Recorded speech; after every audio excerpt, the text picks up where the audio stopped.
momento de aproveitar a gastronomia e um dos cartões postais da cidade, o Jardim Público, um espaço revitalizado pela Prefeitura de Rio Claro.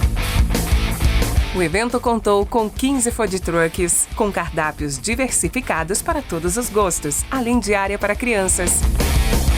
E se você perdeu, não se preocupe, fique ligado nas redes sociais da Prefeitura. Estamos sempre anunciando novos eventos como esse para você aproveitar Rio Claro ao máximo.